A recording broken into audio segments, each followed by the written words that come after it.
তো বন্ধুরা, আমি চলে এসেছি আবার সানডে স্পেশাল ভিডিও নিয়ে। তো আজকে কি কি রান্না করব সেটাই তোমাদের সাথে শেয়ার করব আর তোমাদেরকে দেখাবো কিভাবে রান্না করছি। তো চলো রান্নাটা শুরু করা যাক। তো দেখো, এখানে আমি কড়াই বসিয়ে দিয়েছি আর তেলও গরম হয়ে গেছে। তো এখন আমি আলুগুলো ভেজে নেব।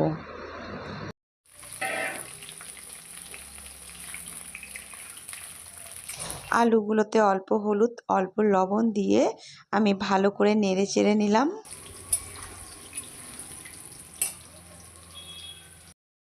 এখানে আমি আগে থেকে মটনে হলুদ আর লবণ আর তেল দিয়ে মেখে রেখেছিলাম। তো দেখো, আলুগুলো মোটামুটি হয়ে গেছে। তো এখন আমি আলুগুলোকে তুলে নেব।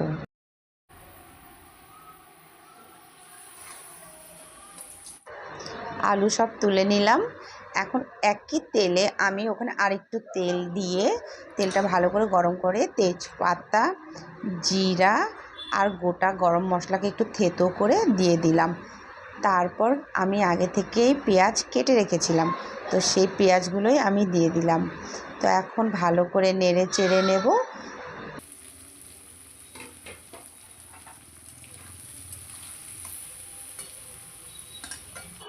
ভালো করে নেড়ে চেড়ে নেওয়ার পরে এখানে আমি টমেটো কুচি দিয়ে দিলাম। দেখো, এখানে পেঁয়াজ ভাজা ভাজা হয়ে গেছে। তো এখন আমি পেস্ট করা মশলাগুলো দিয়ে দিব।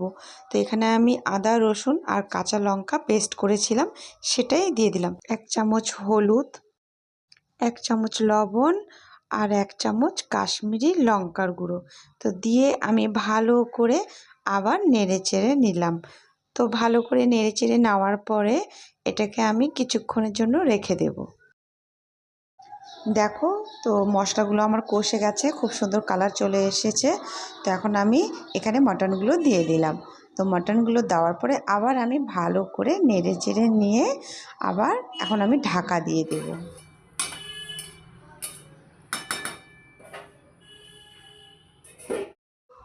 ঢাকা সরিয়ে আমি আবার নেড়ে চেড়ে নিলাম। দেখো, সাইড দিয়ে কত জল বেরিয়েছে। তো এই জলেই আমি মাংসটাকে কষাবো আর সেদ্ধ করব। ঢাকাটা আমি আবার সরিয়ে নিলাম। তো মাংস আমার মোটামুটি কষে গেছে। তো এখন আমি এখানে গরম জল ঢেলে দিলাম, সেটা আমি আগে থেকেই করে রেখেছিলাম। তো আমি একটু বেশি করেই জল দিয়েছি, যাতে এখানে আমি আবার ঢাকা দিয়ে মাংসটাকে আরেকটু সেদ্ধ করে নেব। ঢাকনা সরিয়ে নিয়েছি। দেখো, সাইড দিয়ে কত তেল বেরিয়েছে। তো এখন আমি এর মধ্যে দিয়ে দিলাম 1 চামচ ভেজে রাখা জিরের গুঁড়ো। আমি আবার এটাকে ভালো করে নেড়ে চেড়ে নিলাম। তো এখন আমি এর মধ্যে দিয়ে দেব আমি গরম মশলা বেটে রেখেছিলাম। আমি আর পেস্ট করিনি বা গুঁড়োও দিইনি। তো আমি পাটাতে বেটে রেখেছিলাম, সেটাই দিয়ে দিলাম। তো গরম মশলা দিয়ে আমি নাড়াচাড়া দিয়ে তো মাংসটা এখন আমি নামিয়ে ফেলবো। দেখো, আমাদের মাংস রেডি। আর হ্যাঁ বন্ধুরা, আমি আজ করেছি আরও কাঁচা আমের চাটনি। তো কাঁচা আমের চাটনির ভিডিওটা তোমাদের পুরোটা প্রথম থেকে দেখাতে পারছি না, তাও আমি তোমাদের বলে দিচ্ছি। আমি প্রথমে এখানে তেল দিয়েছি, 5 ফোড়ন আর একটা শুকনো লঙ্কা ফোড়নে দিয়েছি। তারপরে কেটে রাখা আমগুলো এখানে আমি দিয়ে দিয়েছি আর অল্প পরিমাণে লবণ দিয়েছি।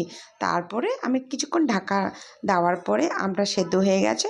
তোর মধ্যে আমি চিনি দিয়ে দিয়েছিলাম আর এখানে আমি দিলাম এখন ভেজে রাখা 5 ফোড়ন আর মৌরি, ওটাকে বেটে তারপরে এখানে দিয়ে দিলাম।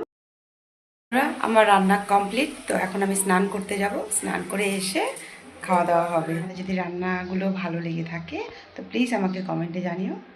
আর এরকম রান্না যদি আরও দেখতে চাও তো সেটাও আমাকে কমেন্টে জানিও। তো আজকের মতন এতটুকুই।